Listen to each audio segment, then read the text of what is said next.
I have visited every country twice, at least. And my reason for that was that I felt I owed every country a repetition just to make sure that my impressions were correct. Because otherwise, the first time round, it might just be a bad mood, or, you've got a headache, or I don't know, you've just broken up from a relationship and whatever. So, it's not fair on the country that your moods may affect your judgment. We often take the world too seriously, and it's good to find what's ridiculous about it. That is Harry Mitsidis, today's guest. He is one of only 3 people to have visited every country in the world. One could say he is definitely one of the most traveled people in the world, depending on your criteria. Speaking of criteria, Harry is also the founder of NomadMania, which is an online community where travelers can track their progress across a number of various lists, and they get ranked based on their travels. We talk about some of the potential moral and ethical issues surrounding the idea of systemized travel and ranking travelers based on their achievements. And that's just one small part of a much larger conversation that you'll hear today, one that I found really fascinating. At the end of the day, just like me, Harry wants to help inspire and empower people from all walks of life to get out and see the world, spend some quality time off the beaten track. And we get into why he continues to pursue his travel goals despite having traveled so extensively already. Plenty of destination recommendations. This guy's been everywhere. And so you'll hear the best region segment, best region for things like food, hiking, where to go to be pleasantly surprised, and a few other little nuggets in there. The trip that changed his life, best advice for filling your life with as much travel as you desire. His biggest regret as a traveler, something you can do as a traveler that can always turn the tide in your favor, no matter where you are, and loads more. You're in for a treat. So buckle up, strap in. Thanks for being here, and welcome to the Zero to Travel podcast, my friend.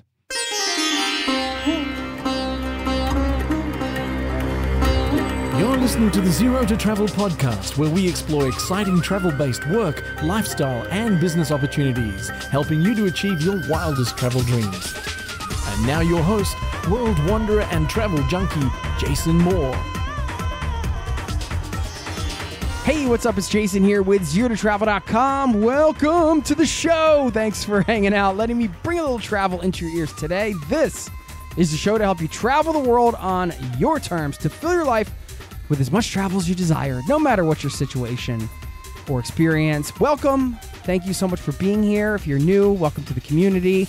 And if you haven't done so yet, we have a free newsletter over at ZeroToTravel.com/newsletter. You can sign up over there. It goes out once a week. And I'm excited to share this conversation with you today. Of course, NomadMania.com, if you're curious about how someone would go about ranking travelers and some of the lists. And there's plenty of inspiration over there to find new places to discover. There's 1,301 regions. That's how they broke the world up. Harry's visited almost all of these regions globally, and he is one of only 3 people in the world to have visited every country twice, as we mentioned at the top. So there's a lot going on in this conversation. Stick around on the back end. I will leave you with a wonderful quote, plus some food for thought on something that he shares at the end that I think can help us on a down travel day. Thanks for listening. Enjoy this conversation. I'll see you on the other side, my friend. Cheers.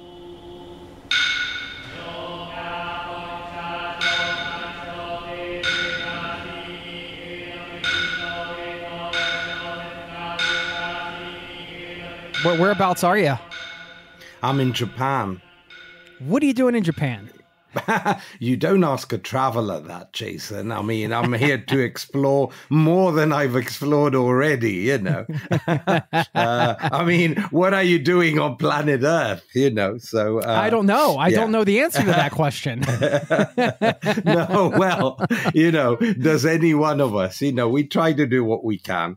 But yeah, I arrived a few days ago, and I've done quite a bit of Japan, but never a long trip. So this time I'm going to stay at least a month and really try to, go a bit more in depth. Okay. And what does that mean for you? Somebody that's been to every country in the world twice. Well, I mean, it means going even further off the beaten track, to like abandoned peninsulas and islands that, no one really visits, and hidden corners. And there are some major sites I still haven't done. So a bit of everything. Yeah. Have you gotten into one of these like sort of less travel places in Japan on this trip so far? No, we're not on this trip. I mean, I just arrived 3 days ago, and I did land in Tokyo, and I'm still in Tokyo trying to get over the jet lag. It doesn't matter how well traveled you are, you still have jet lag issues. So I'll be all right by the end of the week, I hope, and then I'm off. Yeah. It's always a curious thing as a traveler to return to a place that you've been before. You know, it's not, you've traveled way more than the average person, but it's a big commitment financially, and also to kind of, like you usually like to go check out a new place. So to come back, I think speaks a lot about a country. Why are you spending this long trip in Japan, though, specifically? Do you have a personal connection with the culture there? Or because you're familiar with a lot of places in the world. You could have gone a lot of places, Harry. True. Well, look, I have visited every country twice, at least. And my reason for that was that I felt I owed every country a repetition, just to make sure that my impressions were correct.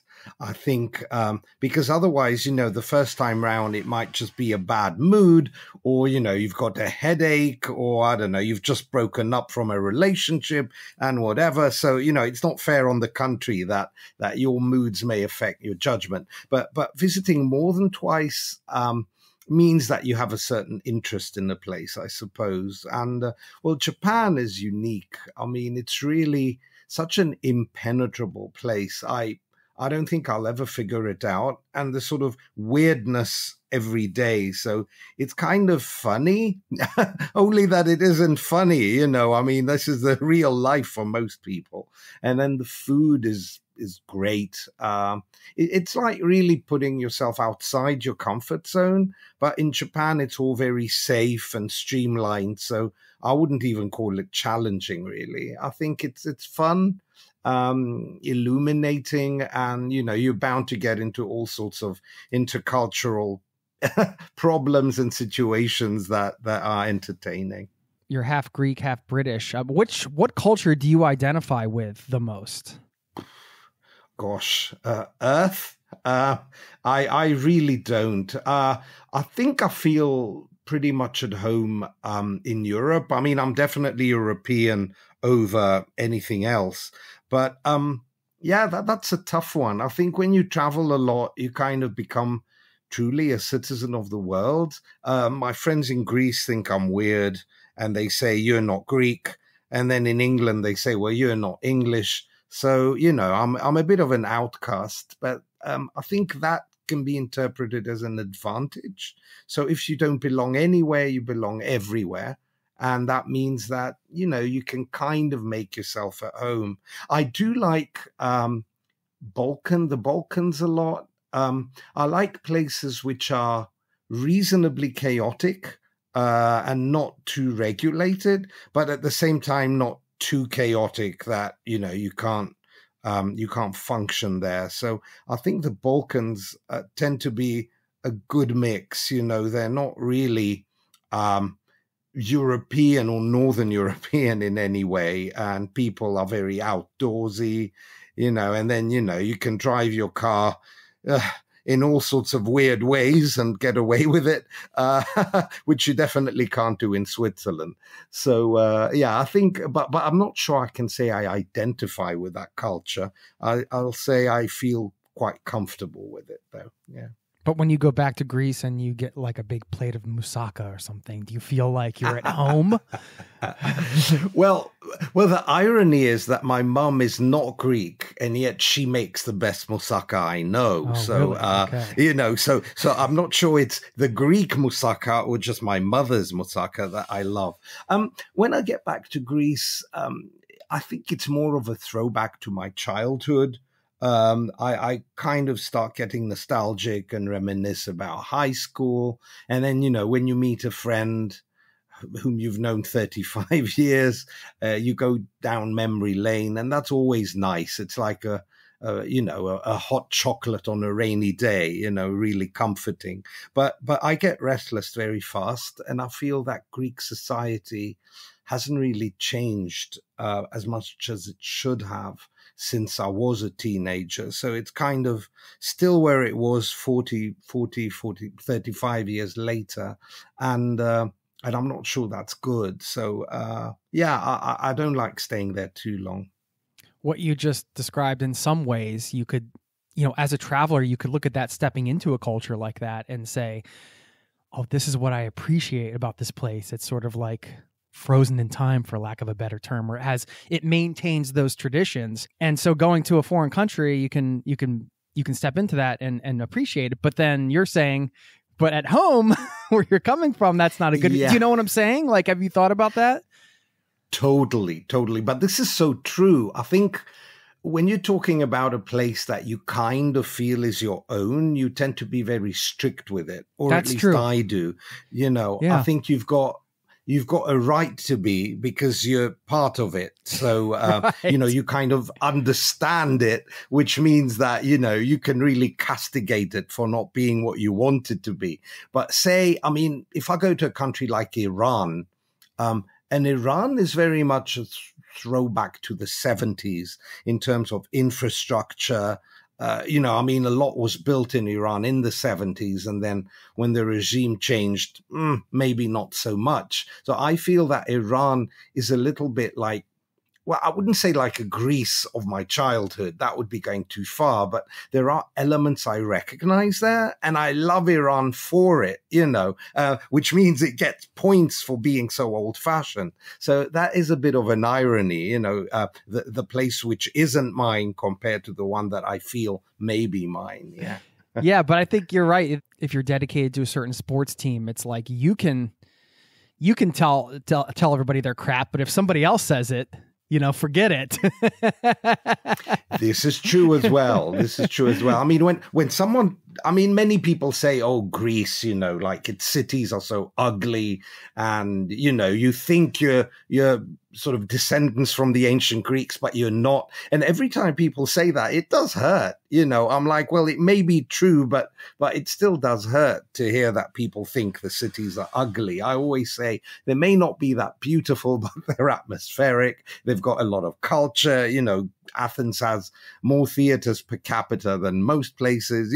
I try to always make excuses because, I think you don't like to hear people being critical about the place where you grew up in, do you? I live in Norway. I moved here. I'm originally from the States, and now I've been here for, I don't know, say 8 years or something. I'm a citizen now. It took a long time to really pick up on some of the nuances of the culture. Like, you really have to spend a lot of time in a place.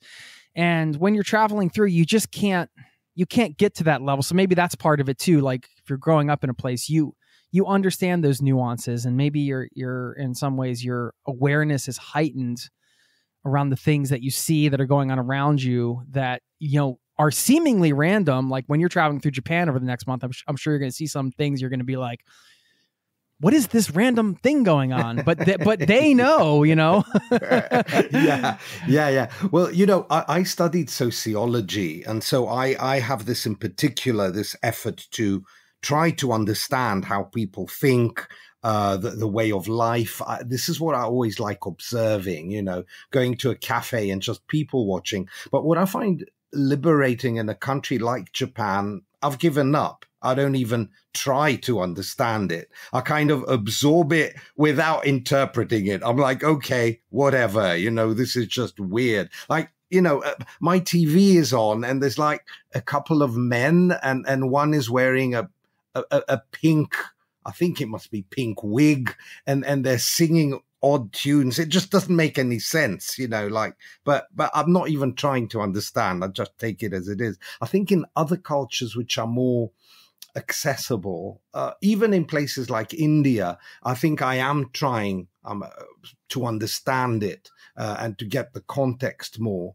And that is somewhat tiring. So this may be one of the reasons I've chosen to let myself go in Japan for so long. It's like liberating not to really bother. That makes sense. Yeah, I hadn't thought of it that way. There is a relaxation that comes with that, right? It's just like, let me just actually, well, to adopt a Japanese philosophy, let me just take the beginner's mind here and just go in and just be open and not try to hyper analyze everything as we tend to do as travelers, as humans. Yeah. And of course, the upside here is the safety. You know, when you've traveled as much as I have, you know, half the world is dodgy and you've got to watch your back, or you're scared of being kidnapped, or there might be a war. And, you know, Japan is just so safe. You know, I can leave wads of cash in my room and I know that they'll be here. You know, no one is going to do anything. So in that sense, it's a very pleasant country to travel in. I'm looking forward to it. Where are you based? I am based in the UK, about an hour out of London, but based is a very fluid term. So I probably spend about 100-ish days a year at home. And now I'm on an extended trip out, so I don't even know when I'm going to go back. Probably not until March next year. Have you thought about where you think the restlessness comes from? You mentioned being a restless person. Where does that, why do you think that is? You mean why I'm such a nomad? Yeah, I mean, I'm just using a word that you used a bit earlier. You said I'm a bit restless, and I'm wondering what, you know, is that something you've thought about? Yeah. Well, I think partially it has to do with not belonging anywhere. You know, my parents are from two different countries. My first language is English, so I grew up speaking English at home in Greece, and that already, you know, was maybe a bit confusing, and I don't think I really attach myself to a place. But I think it's obviously a character thing. So there are personalities which are more homebound and quiet and low key, and there are others who can't stay in one place for very long. And when I mean very long, I mean like 5 days is probably my maximum in one place without, you know, then I need to move. But yeah, that must be just my character. I'm a triple Aquarian, so I don't know if that has to do anything with astrology, but it could be. There was times when I was on the go quite a bit and thinking, sometimes I wish I had I was made up of the, you know, I'm just going to be happy in my back garden kind of makeup, I guess.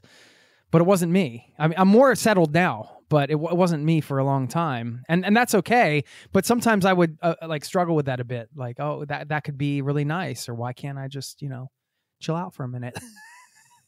Yeah, well, having said this, Jason, there are people who are much worse than me. So I know a number of people who don't have a home at all, you know, so they're living. I know this guy, he's actually an artist, quite a famous one. And he's, you know, he just travels with the backpack. He sold everything and he doesn't have a place called home. I assume he must have an address somewhere to get mail, maybe. But he and his girlfriend or wife, they're just traveling all the time. So, you know, the fact that I do have a home still does imply that I try to keep one foot, you know, in this kind of normal quote unquote existence. But it's not a very convincing foot. And my friends are always like, where are you rather than how are you when they call me. Well, that makes sense. I mean, you're being true to what's calling you. I think in life, it's important to follow your own path. When I grew up in Greece, you know, everyone was encouraged to be a lawyer, a doctor, or an engineer, and that was it. You know, you had 3 acceptable choices, and if you didn't follow that, then, you know, it was frowned upon. Well, in that sense, I think Greece may have changed a little bit.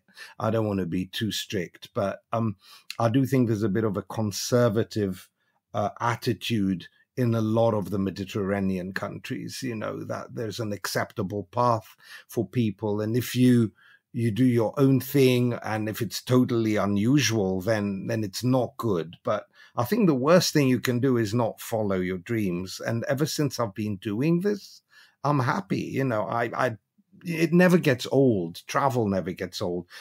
Seeing, these children in Africa waving at me, no matter how many times that scene repeats itself in the different countries, it's always fresh. It always makes me smile and believe that we are good as humans, even though some of the news one hears puts that to the test. So as far as I'm concerned, I'm doing what's good for me, and that probably means I'm doing what's good in terms of what I was born to be. So it can't be wrong.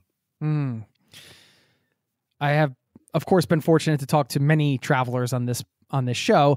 The amount of time they spend on the road, at some point, there's kind of like these diminishing returns where, okay, it's like when I start going to and looking at this amazing piece of architecture and I'm just like, whatever, when's lunch? Then I know it's time to go home type of thing. But it doesn't sound like that's an issue with you. Well, I think travel is a very multifaceted concept. If you're always doing the same thing when you're traveling, if you've got a bucket list of museums, say, or national parks, or if that's what's interesting, then yeah, that will eventually get boring and repetitive once you do it many times. I think one of the secrets is to be multifaceted, not to look at only one interesting thing, but look at all the interesting things about travel. And on the website that I am the founder of, NomadMania, we have what we call series, which are about 60 lists in categories of things you can do while traveling. So there's things, one of them, my favorite one, is called Bizarrium, and it has all the weirdness you can imagine. There's a lot of that in Japan, so I am going after it. I mean, that is just so varied. How could you be bored? You've got Cat Island, which is an island which is sort of infested by cats. That's hilarious, and then, I don't know, in the States, you've got a place called Carhenge, which is Stonehenge, but with cars. It's somewhere in Nebraska, and it's on my, it's very high on my bucket list. So I think when you think of the variety of the world, then it's not something that can become tiring. I think some people may have a very specific way of traveling, a method. They either backpack or they like going to nice hotels, for example. And that will become tiring. I do all sorts of different things. I may stay at an Airbnb. I may go to a really good hotel.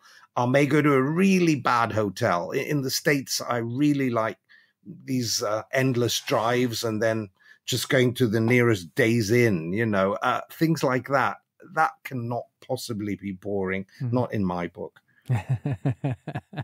I still love a good road trip in the States. It is one of the great travel experiences, I feel. You mentioned NomadMania, your website. We're going to talk about it, of course. Is that your main business? Is that where you make your living, or? I wish. No, that is my main expenditure, I would say. So NomadMania is not a business. It's a non-profit organization. So we don't make any money from it. It's more there to to educate and entertain and have people interested in the world, find out all about its different corners. And we even give scholarships, travel scholarships to people who want to travel but can't. So it's definitely not my main source of income, but it is my main occupation. So I do quite a lot of work on NomadMania, not on a daily basis anymore. I'm too busy traveling, but yeah, I do work on that a lot. And not to get too personal, but people are always curious how one funds travels like this. Are you retired? Is this from other businesses you've had? How do you? Yeah, it's property. It's not really a secret. Once you've got a few properties, a little bit of real estate, then you can probably have enough income to be able to travel. So that's it.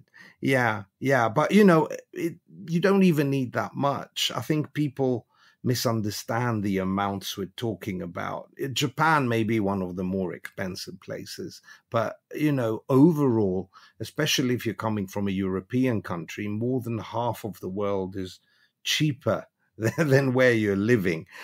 So we are very privileged in that way. And I think with a little bit of income, you can do it. Yeah, okay.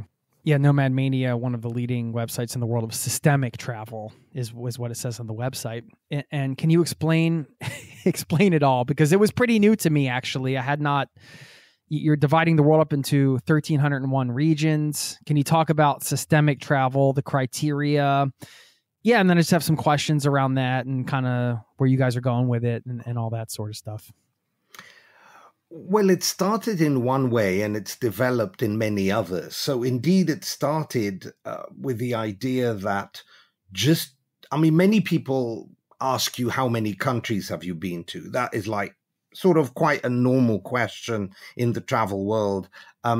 And the idea behind NomadMania is that, well, countries are not enough. You need to go much further because obviously if you've only visited New York, you can't say you really know the US. And similarly, even with smaller countries like Norway, say, if you've only been to Oslo, do you really know Norway? I mean, absolutely not. So the idea was to divide the world into a list that made sense overall. And we've come up with 1,301 regions on our main list, which we believe someone should visit. Then we've got many other lists. We recently introduced a list promoting slow travel. So until now, we were often judged as a place which encourages people to just tick, tick, tick. But now we're like, wait a minute, we're also encouraging you to spend a long time in a place.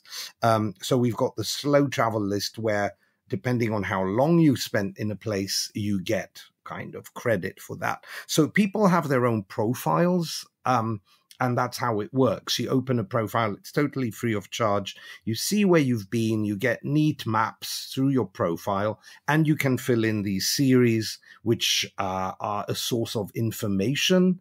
And also, they can indicate where you can go. If you have a special interest in, say, caves, you can look at our cave series and see, about 800 major caves in the world, neatly organized by country. And then if you go to the region page, you will see if there's any caves there. Similarly with things like, aquariums, lighthouses, almost everything that exists out there which you can visit, we have categorized.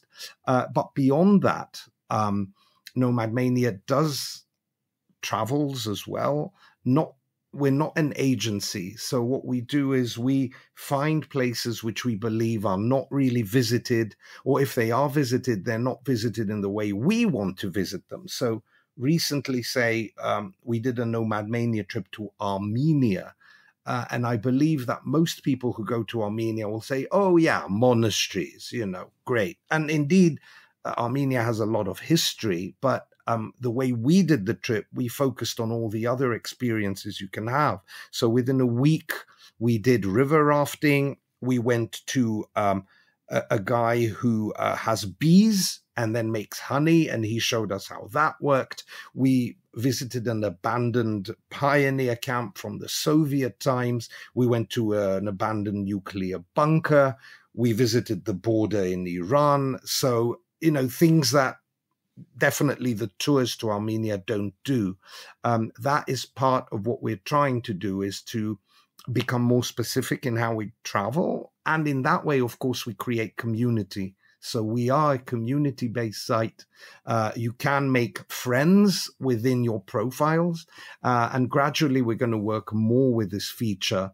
And we've got quite a few members who are now really friends, thanks to NomadMania.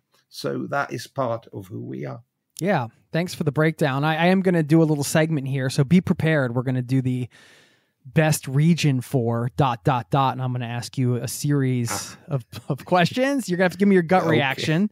I know you haven't prepped for this, so it's going to be fun. So we're going to get some travel destination tips and some probably off the beaten things, and I'm sure some stories. So that's coming. But since we're on NomadMania, I do want to ask you some questions because I can imagine in your position, and I hear the intention behind what you have. It's a community, like you said, this isn't your business. You're not, it's a nonprofit and trying to encourage travel and all this stuff. And I know just through conversations I've had recently on the podcast and some of the movements like the flight shame thing in Sweden, where people were, kind of discouraging people from flying, and the climate crisis and all of this. I can imagine for you, it's probably, are you having a hard time kind of managing because you guys are ranking travelers. And like you said, like, even though you have the slow travel list now, that hasn't always been that way. That's pretty new. And it does seem like to gamify a bit, like, let's go conquer the world. We're going to get this many,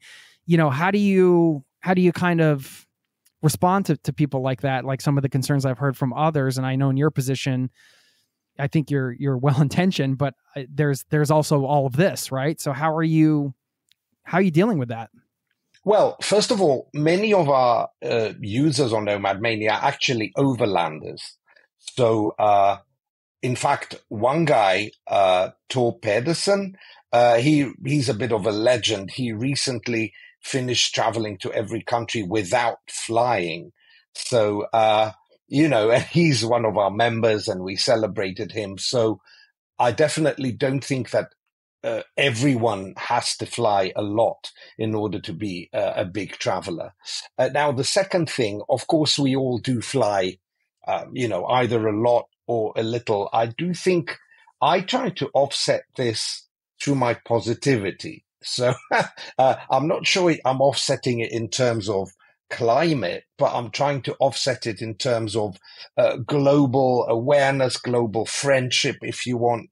I like to smile a lot. I like to meet people, make them feel good, So I think there is something to be said about that and having people meet strangers they wouldn't otherwise meet, realize that we're not so bad, even if we're from a very different culture.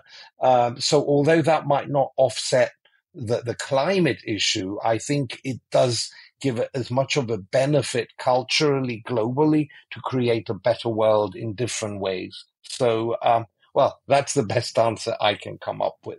Thanks for that. Yeah, I get the spirit behind what you're saying for sure. And I mean, we've had Thor on the podcast before, and what an incredible adventure to go to every country without flying at all. It's tough, I think the travel world and being a part of the industry, you see a lot of changes happening, and the changes that need to be made, frankly.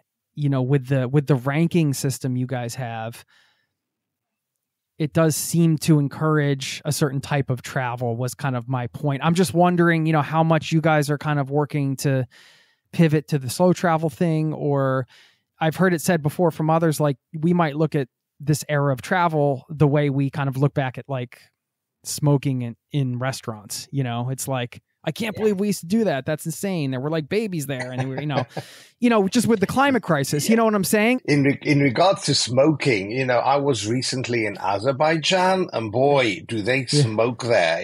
So I think that still goes on. We know in some places. So, you get what I'm saying. I'm using an extreme example, but you get what I'm saying, right? Like I get totally what you're saying. We did recently have, I think it was in July, NomadMania had Sustainability Month, and we put quite a lot of work into that. We had a poll where we asked people how they travel, their sort of preferences in terms of that, and whether they do, pay attention to sustainability as a concept. We looked at how people can focus on more self-development or eco type of travel, rather than travel which is mass tourism, and how they can choose local fixes which kind of help communities more rather than going with mass agencies. I think there is a lot to be said about travel which helps develop local communities more. And in that sense, we are looking a lot into that, and NomadMania is trying to develop relationships with local fixers in countries which are difficult to get to, like Mauritania, say, things like that. And I think there, the carbon footprint, once you are there, is minimal in terms of the activities you do. And you know that you are really helping the locals a lot by being there. So I think that is a benefit. Cool. Yeah. I appreciate that you as the one of the founder, or you are the founder and the leader of this, to kind of take charge. And I mean, you guys have the opportunity to shift the culture within this sphere of travel in this way. And it sounds like you're taking steps to do that in some ways. Going back to the regions, because I know you have the rankings, I'm just wondering, you could say like your month in Japan, you're going to be able to dive deep, but then you could also look at a ranking and say, all right, somebody that like rents a car and drives through like 10 regions in a day, and they just check them off. Like, did they really travel? Did they really see anything? You know, they stopped and had lunch once, but they drove through 10 regions. Like, is that traveling? Look, I don't like judging people and how they choose to travel. I think everyone should do what makes them happy, as long as it doesn't disturb other people or the world and the environment too much. So, you know, if someone gets their kicks, going to a major temple for 2 minutes, good for them. You know, I mean, I don't want to comment on that. We do have many people who travel like that, you know, and I'm not sure that I can accept that. I think when you're traveling, and especially when you're doing cultural sites, it's very important to understand a little bit about the history, the context. Why was this temple built? You know, how does it fit into the overall culture of that place? You know, and many people don't do that. We had a traveler once who wanted to go to a mosque. And then something happened and they didn't go. And then the guide asked them the next day, well, you know, I can take you to the mosque. And they were like, oh, don't worry. We saw the corner of the mosque from our balcony yesterday. So that's fine. We've done it. And I was like, what? You know, but, you know, you can't change people. So, I think we do have our standards on NomadMania for what a visit to, a region is. So, for example, we will reject airports. We reject crossing lines and saying, oh, I've been to a country just because I crossed an imaginary line. Other sites, and even I think Guinness will accept a visit to the hut between the two Koreas as a visit to North Korea. This is particularly contentious for us in the travel community, because American citizens can't go to North Korea anymore. And this causes a lot of issues for people who are trying to go to every country. So we do have our standards, but in terms of, you know, how you enjoy yourself when you travel, I think it's very important to let people be and do what makes them happy. Fair enough. I like that you had travelers in history. Number one traveler in history, Queen Elizabeth II. That was great. Well, I mean, not Marco Polo, not one of the Spanish explorers. No, Queen Elizabeth II. Is there bias there? Are you based in the UK, Harry? No. Well, we only opened her profile last year after she passed away. So, but I mean, she benefits by being, by being in history during the Jet Age. So she did genuinely visit all these, Commonwealth countries and many other countries during her incredible life. So I really think if you look at historical figures, she's definitely been to more NomadMania regions than Marco Polo. I mean, Marco Polo did a lot of the seas, but in terms of how many actual regions he claimed, it's not that many, and it's all in one direction. You know, I'm not sure he did that much of Africa. So, yeah, there you go. Yeah, I liked the idea just to see, you know, who was on top there. I was surprising. See this lovely portrait of Queen Elizabeth II. All right, so you've been to, out of the 1,301 regions, you've been to how many of them? 1284. Wow. Okay, so now I'm doing really bad math, whatever it is, the 17 left, is that right? Yeah. Goodness gracious. Yeah, that's right. Are they just in war zones or something, or, you know, what? No. There's a couple really easy ones. I haven't been to Machu Picchu, believe it or not. Are you saving it up? Well, no, I'm dreading it. The idea of going at this point, and with all the hordes, I'm really not going to enjoy it. I know that. But anyway, there are some regions that are really easy that I just haven't done, for random reasons. For example, the flight might have been cancelled and I didn't go when I was meant to, and then I somehow never got there. There are a few regions which are really hard to get to. Gaza is one of them, and I'm quite sure I'm not going to get anywhere near Gaza in the near future, nor would I want to, given what's going on there, unfortunately. So, some are harder than others. I intend to try to do as many as I can, but this is not my main aim, to do all the regions. It's just to understand the world and enjoy my life through travel. This is what makes me happy. All right, so I'm going to ask you a series of unfair but fun questions that we're going to have a good time with, and you just got to give me your gut reaction. Like, don't overthink it, but you've been to all of these regions, right? Like, so many places around the world. So now I'm going to ask you the best region for food. You have a teleportation device, and you can just take yourself, like, you can disappear from your hotel in Japan and like take yourself to this region for this region for that. So where are you going to go and have a meal today? I'm going to go to Izmir in Turkey. Anywhere in Turkey would be great, but Izmir is on the sea, so I'm going to have a nice sea view and a fantastic Turkish meal. You can't go wrong with food in Turkey. The meat is great. If you're vegetarian, you've got a lot of options, and then there's all these incredible desserts. I like the rice pudding best.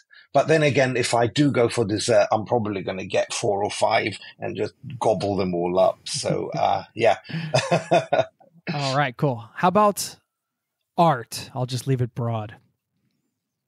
That would probably be Vienna, based on its multiple historical museums with a lot of art. It could be Italy, but I don't know. I think Vienna is my gut answer to that. Okay. Gut answer is good. Swimming. You're going to go for a swim.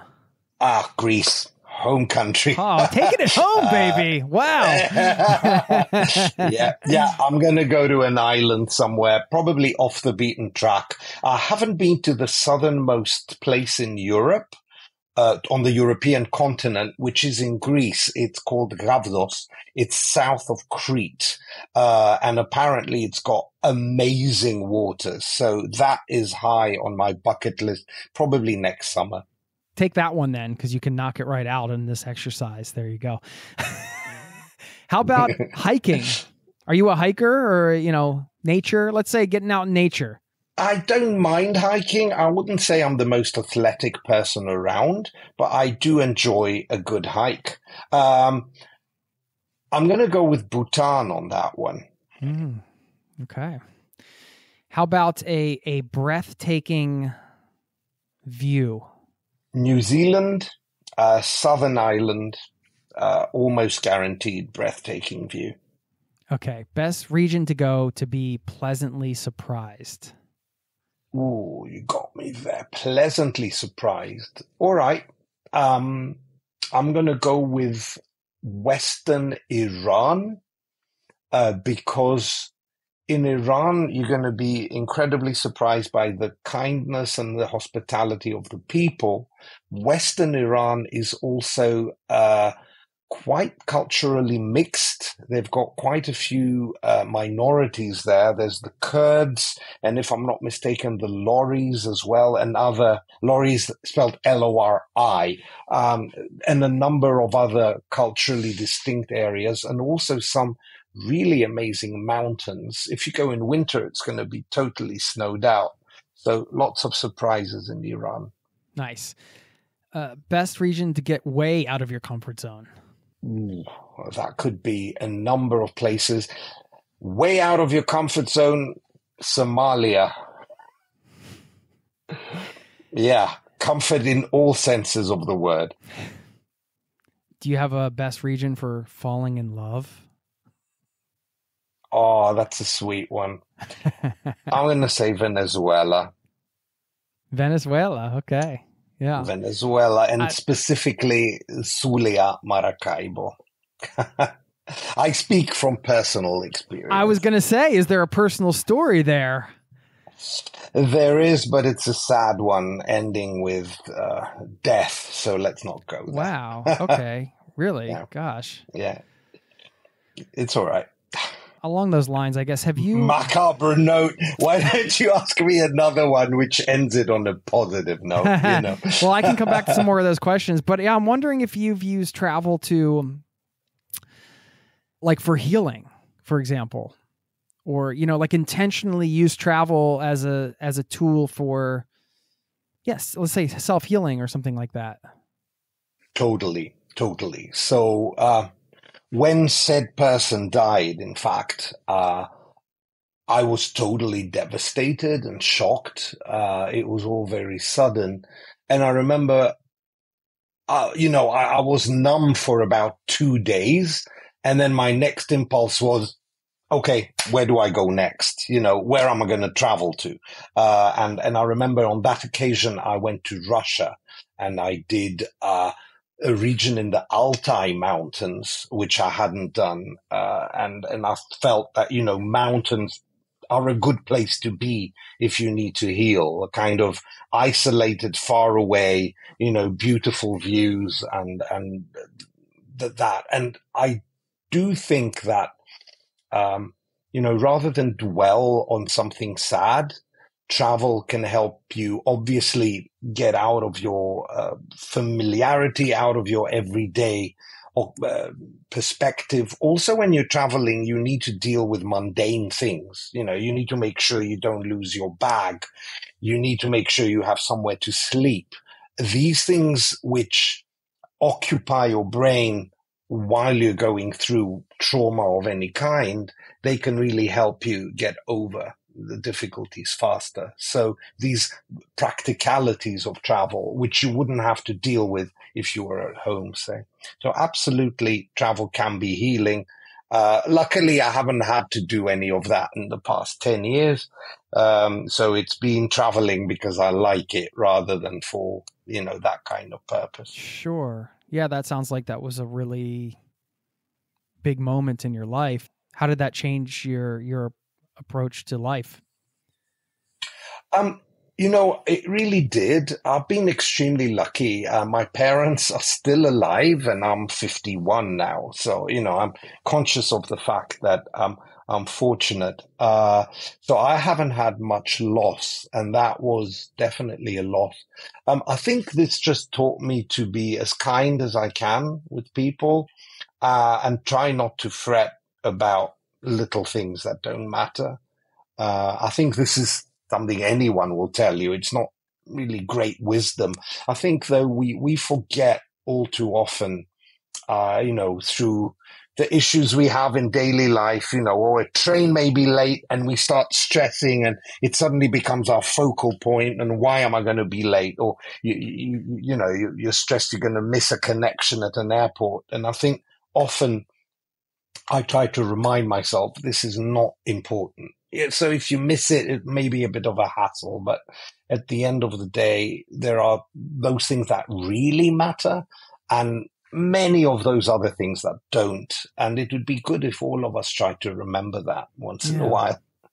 Yeah, it gives you an opportunity to step out of the situation and get balanced out. What really matters to you right now? Well, right now, given all the wars that are going around, it really seems to me like the world has exploded. And I'm very politically conscious, perhaps partially because I've been to many of the places at war, but also, if you're a traveler and interested in geography and history, then by definition, you're going to pay attention to these things. So I think right now, what matters to me most is really for the world to find a solution to all these conflicts and all this hate that seems to be everywhere around us, and all this polarization that's just getting worse rather than better. Having traveled a lot, I'm really aware, or I believe that people are good almost universally. I've never had a really nasty experience anywhere. And I've had a lot of people who've been kind with me when they didn't have anything to gain.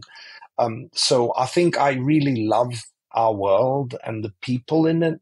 And seeing people hate other people so much, this kills me, and I hope a solution is found. I can't think how, but let's hope so. You mentioned the kindness of strangers, and that's another one of the themes I've heard over many interviews, just exactly what you said. I mean, I don't think our brains are designed for being bombarded with this much news and information all the time.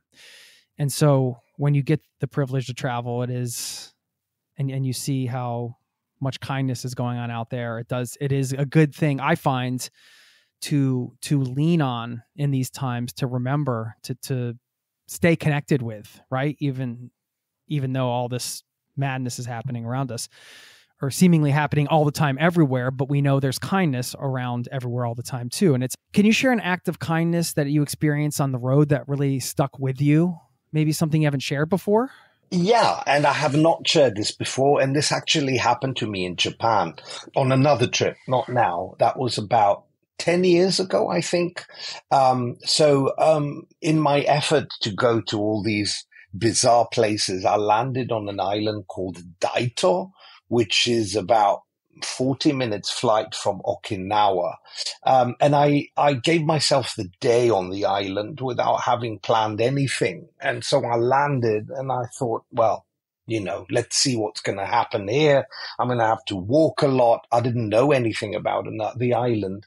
And then a guy in the car just stopped, and he's like, in English, "Where are you going?" And to cut a long story short, his name was Satoshi, and he lived on the island, although he was originally from Tokyo, and he had kind of escaped to that island because he couldn't take the grind of the huge city.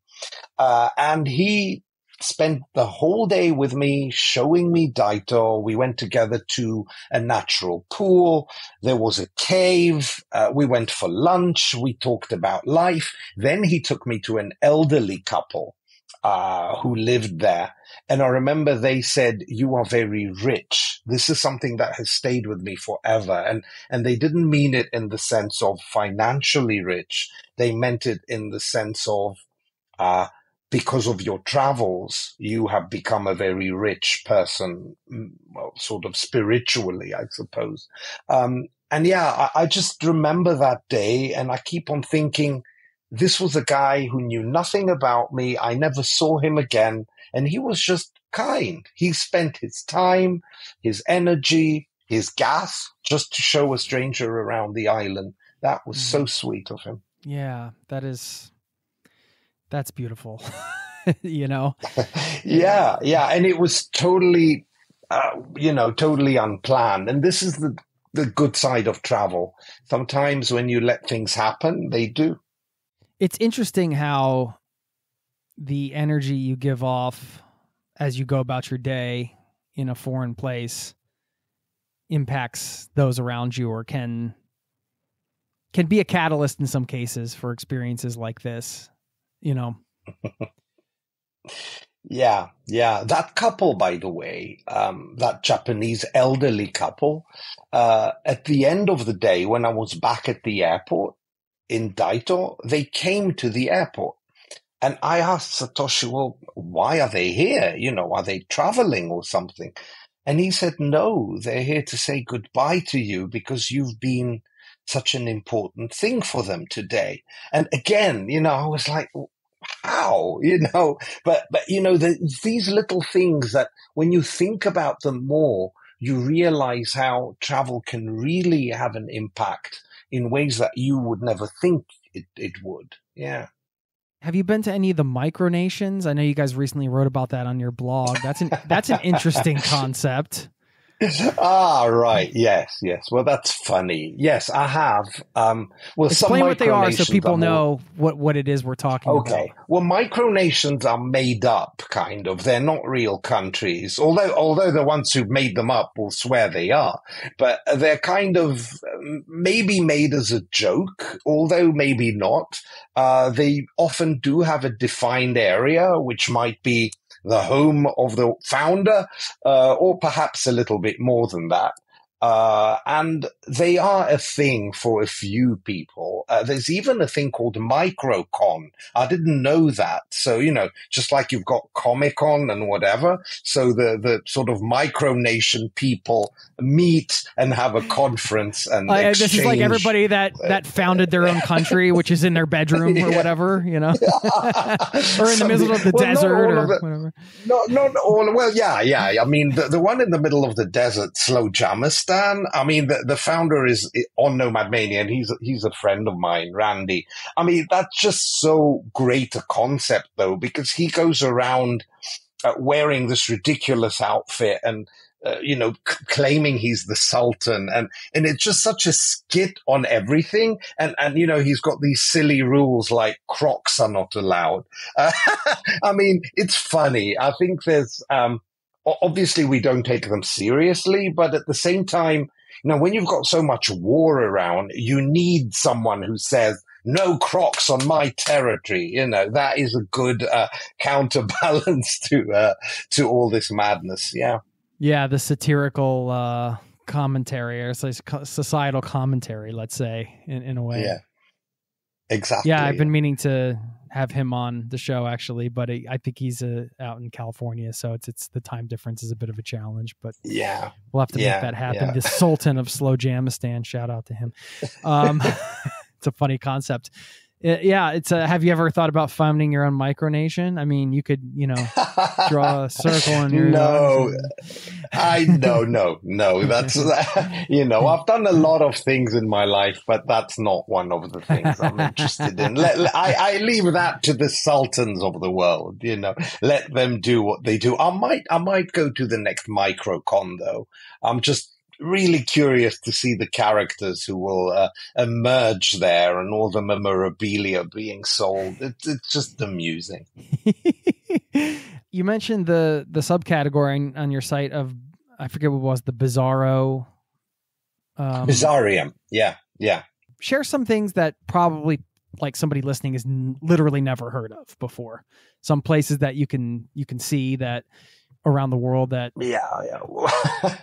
Well, in South Korea, there is a penis park where you go. I mean, there's literally like thousands of phallic statues around, and this is totally normal. And you go, well, for them, and you go for a nice stroll to the park and they're just there.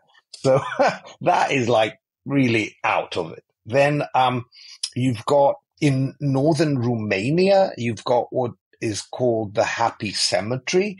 That is a must-see. So the Happy Cemetery has colorful tombstones which make fun of the dead. So, for example, if someone was killed in a car crash, the tombstone may have like a car crashing. Literally, it's like designed actually wooden, so they're painted and they're carved, and then they may have a ditty in Romanian about the person and how he died. I find that genius. I love that. Apparently there's only one. Yeah, that's so good. That's in a small village called Sapânta.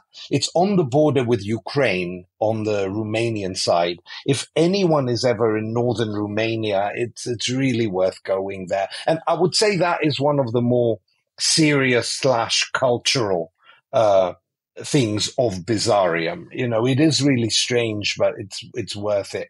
The States has a lot. The States are great when it comes to this. So I don't know. I mentioned Carhenge. Then you've got another thing in Amarillo. You've got a site with cars that are sticking out of the desert for Cadillac no good Ranch. reason. That's Cadillac Ranch. That's it, I think. Yeah. So I've been there. So, I mean, that kind of thing. We love our roadside attractions in America. We love our roadside attractions. You do.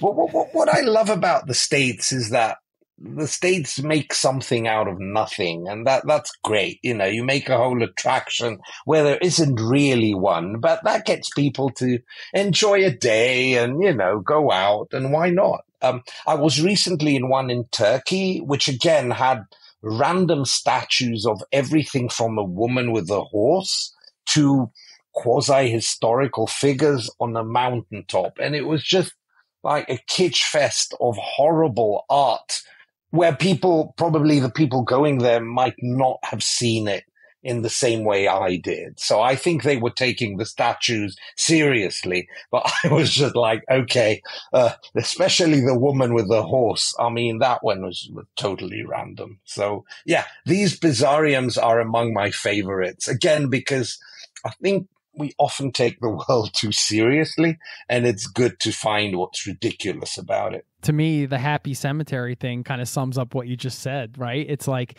those are the kind of things you might see if you're going through the haunted house at Disney World, like the jokey tombstone, but people actually did that in real life. Like, that's cool. If I was going to be buried in a cemetery and they had one of those here in Norway, I'd be like, put me there and like put a good joke on my tombstone. So somebody in like 100 years can have a chuckle, and I can still somehow make people laugh from the beyond. Well, contact them. They may accept you, Jason. Yeah. What do you think happens when you die?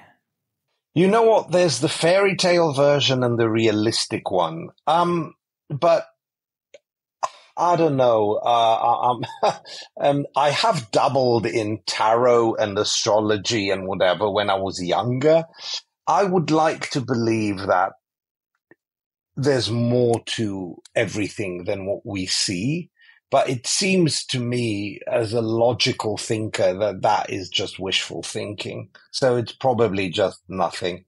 But yeah, in line with my positive message for the world, let us hope that maybe there is more than we believe, and that the energy that you have as a soul or as a human being kind of continues in a different sphere or dimension that we can't even understand. I'd like to believe that.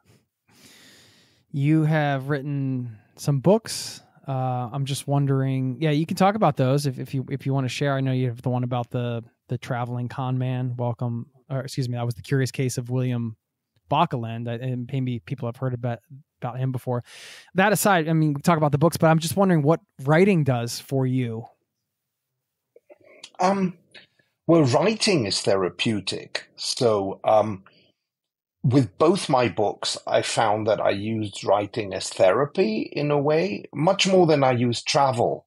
So with the first book, the writing of it was therapy from what I had just experienced. So it is about the story of this conman who managed to come into our travel community and ended up conning people out of what is probably about $1 million just by pretending he was someone different and doing so that well that everyone fell for it.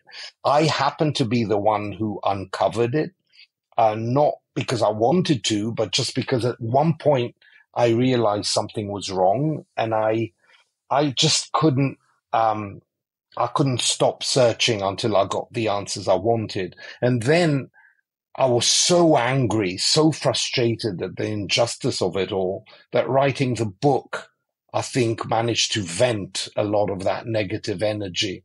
I could tell there were parts when I was writing the book when I was getting really angry, and and after writing it, I'd need to take a few hours to calm down.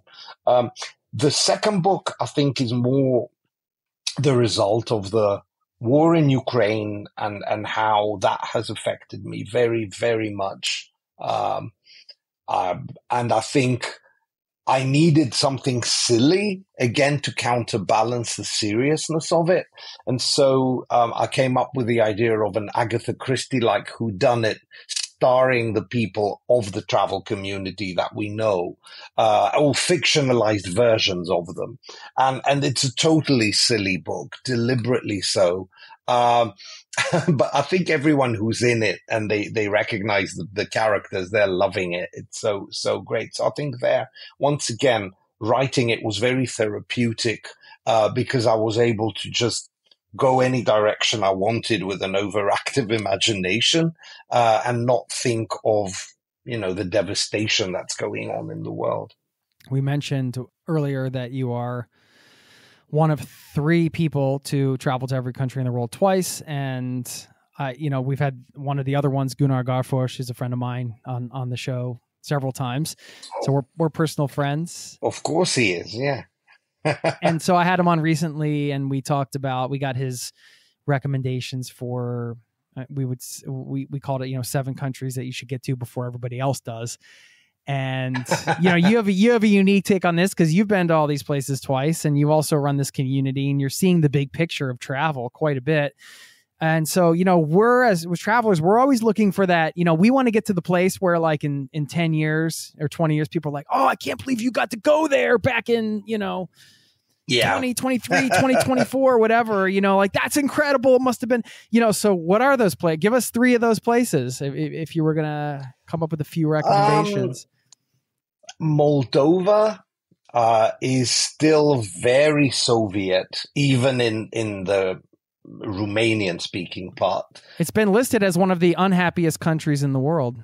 You know that? Oh, poor people. Well, it is the poorest country in Europe. So, when you're poor, you're kind of unhappy, I suppose. But Moldova is really, really great for the traveler. And obviously, not many people go there unless they have a reason to. So I would definitely put it up there. And it is a European country. So, you do get your creature comforts, some nice cafes. It's not a difficult country to visit. Then I'm going to pick one in Africa. I think there are already some that are overly touristy and are spoiled. I think some of the Western African countries are still unexplored. I would say go to Sierra Leone, which has perhaps among the best beaches in Africa, and often you can have the beaches all to yourself. It's one of the friendlier African countries in terms of the people, also one of the safer ones overall. So it makes for a good trip without, and you may never meet another traveler there. I would also say Tajikistan is fabulous, among the best mountains in the world in the region of Gorno-Badakhshan. If you want to peek into Afghanistan and are too scared of going to Afghanistan, then you can go to Tajikistan, and literally Afghanistan is across the river. If you've got a good zoom, you can get very good pictures of local Afghans across the river. So Tajikistan, again, is still recovering from its Soviet experience, but Tajikistan speaks a language which is close to Persian. So they are not a Turkic culture like the other stands. They are actually a Persian-based culture. And for that, it stands out compared to the other stands to me. So it's definitely worth visiting. And I think it's probably one of the least visited and talked about stands, and not for good reason. It's a really beautiful country. Alexander the Great made it to Tajikistan in the town that's now called Khojand. I think it was one of the most easterly places he went to. So there is a lot of history there as well. If you had to live somewhere, you had to, like they say, we're revoking your passport. We're going to let you pick any place, and then you're going to be, and you have to have, your regular life. You're going to be part of a community. You're going to, do your writing or whatever you're going to do. I don't know what you're going to do, but you're going to spend like a solid 5-10 years there. Where are you going? Can't leave. Can't leave. Hell. That is my definition of hell. But, okay. If I have to spend all these, well, when we're talking about place, is it like a town or a country? Okay, we will allow you to explore the country that you're in. Okay, let's say that. All right.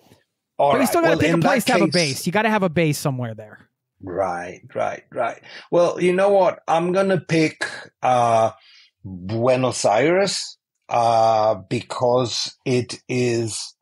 Well, Argentina is big enough to explore, and it's got a lot of geographic variation. So you've got beaches, you've got uh, snow in the south, and then in the north of Argentina, you've got arid, pampas and the lot. So it's very varied.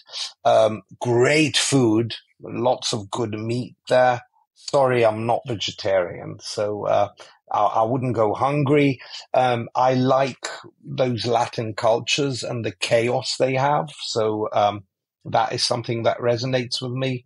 And Buenos Aires, I mean, come on, it's a beautiful city and it's also very cheap.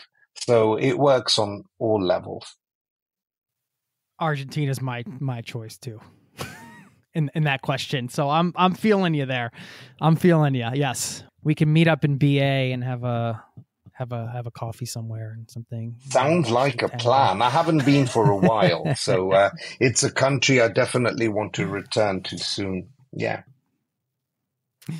What is the most transformative trip you took, accidental or otherwise?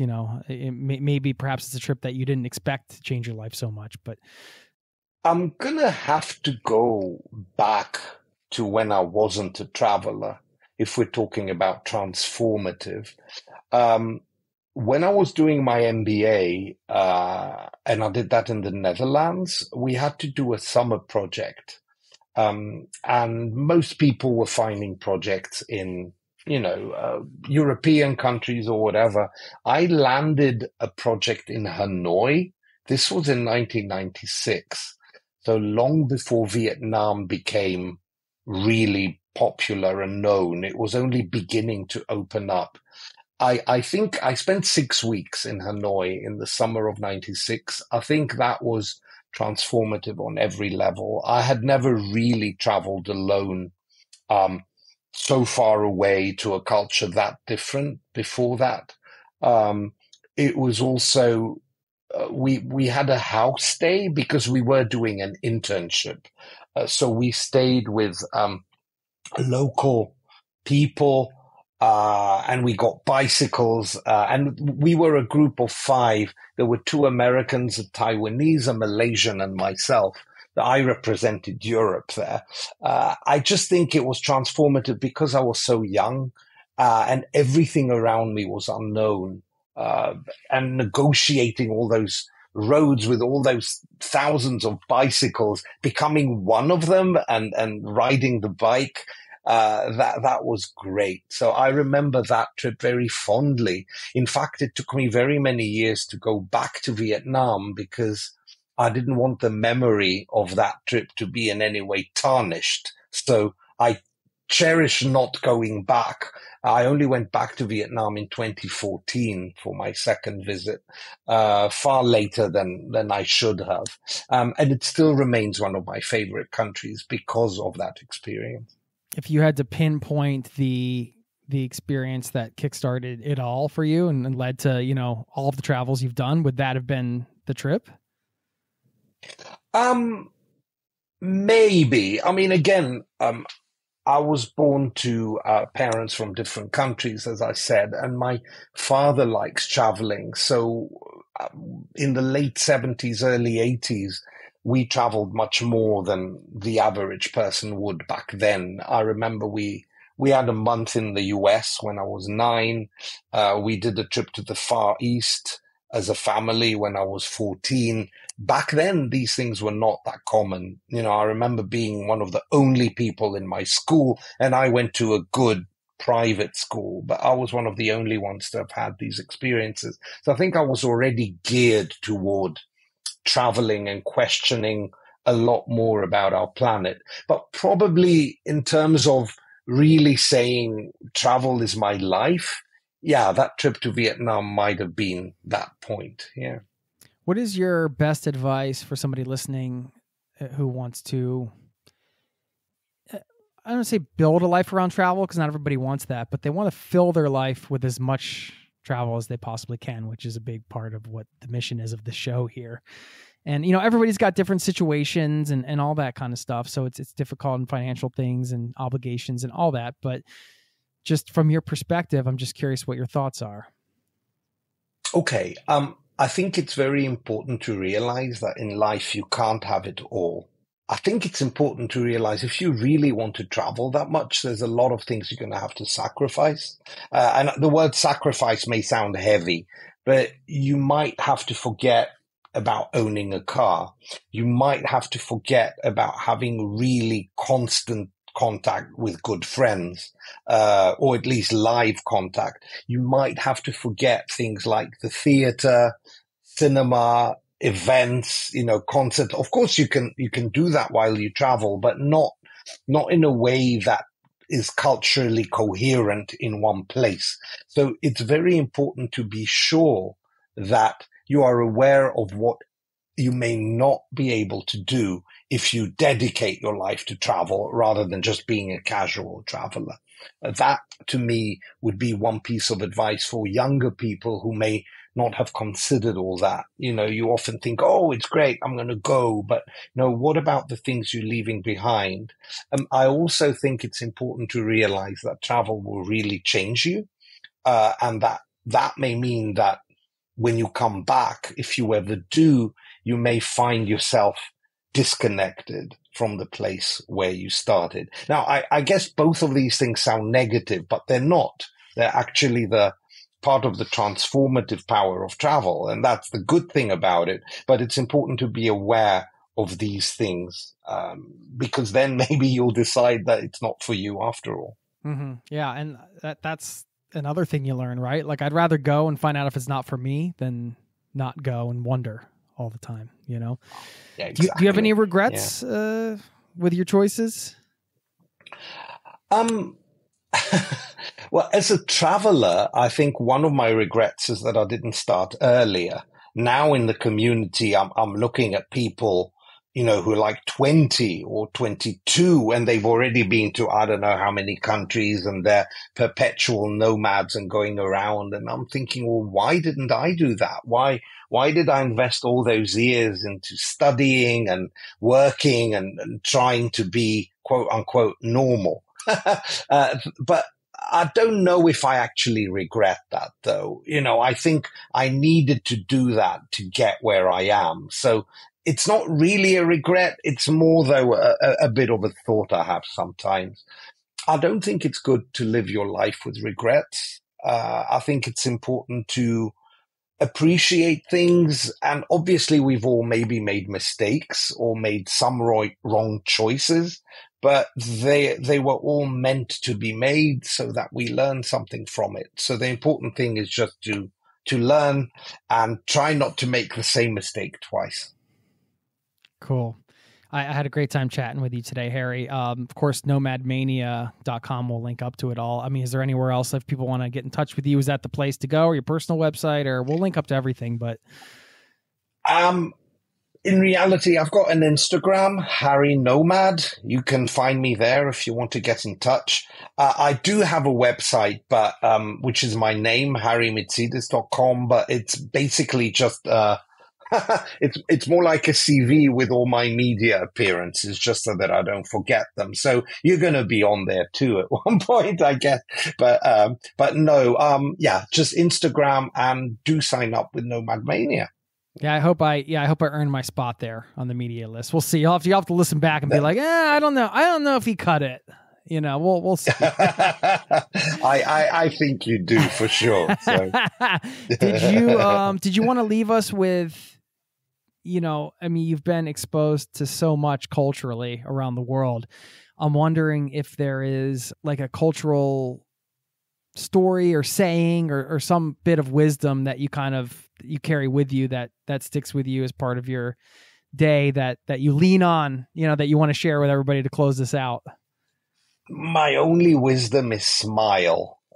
Smile even when people are not smiling back. And that will work nearly everywhere. It may not work in Russia, but keep your smile even in Russia, you know, and wear them out by smiling. That's the only thing. I really try to do that as much as possible. People may think I'm silly. In some cultures, like the Russian one, smiling is a weakness, but I won't accept that. So at the end of the day, I think that is what is important. I don't have any cultural wisdom otherwise. I think what is very important is not to judge other cultures based on your own. I think there's too much of that going on in the media and in what I'm seeing. People judging alien places and saying this is not right. But culture, I learned as a student of sociology, is never wrong. Even if it may seem wrong, it can't be, because it's culture. It means that a specific group of people over a specific period of time developed that for a reason, usually as a survival mechanism. So even if things seem totally outrageous from our perspective, we cannot judge them, and it's important not to, and it's important to accept them and try to understand the background to why some things exist. That is very important. That would be a whole other podcast we could dive into if I dive into that. That would end up being very, very political, and we'd have to dodge some bullets there. So perhaps not a good idea. Well, yeah, I mean, I do think it's important. I hear what you're saying, but I also think it's important to challenge some things that are violating human rights. Let's say that. Yeah. But Jason, think about it. Are human rights maybe our culture? You know, did human rights exist in our countries 200-300 years ago? And I'm not saying I'm against them, God no, but are human rights maybe, our culture today? And to what extent will they even exist in 100 years from now? That will also evolve. So what we take for granted as human rights, this is just, again, today's cultural manifestation in our cultures. Yeah, but as you mentioned, they do evolve, and I'll use an example like, however many hundreds of years ago where they didn't know that soap would kill bacteria and all these people were dying, and then you learn, we have this thing called soap and you can wash your hands before surgery and now all these people don't have to die. Well, that's what I mean. Like when you evolve, you realize, okay, well, human rights maybe has evolved too, and maybe some cultures have not evolved with it in some way, or I don't know, maybe there's a comparison there. I don't know. Again, this is a whole other discussion. You're definitely an optimist because you use the word evolved, but the way things are going now, I definitely think some things are backtracking. So let's see where we go, Well, yeah, where you left it, the smile, like wear them down with your smile. I love that. And you're like the Muhammad Ali of smiling, right? You're just going to like keep smiling until you knock them out with your smile. Smiling. And then they're like, all right, I guess this guy's happy. Let's go take him around the island and meet the I give up. He smiled me into submission. It works. Smiling is universal. And you see, smiling is not cultural. Smiling is universal, apparently. So there you go. Well, unless you smile at a dog, don't they? They might see that that's like your teeth, like, is he threatening me? Oh, come on. You got to watch out for those packs of stray dogs. You might not want to smile at them. But Indeed. Indeed. All right. Thanks, Harry. Let's do this again sometime. Would love to. Thank you so much, Jason. All right. Take care. Cheers.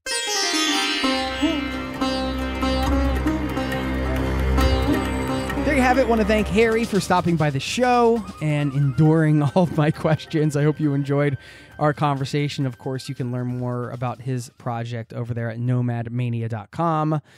And I love what he said there at the end. We think about travel, we often think about inner exploration and cultural exploration, self-discovery, and, just the ridiculousness and the humor in the world that you find on this giant stage that we're all players in.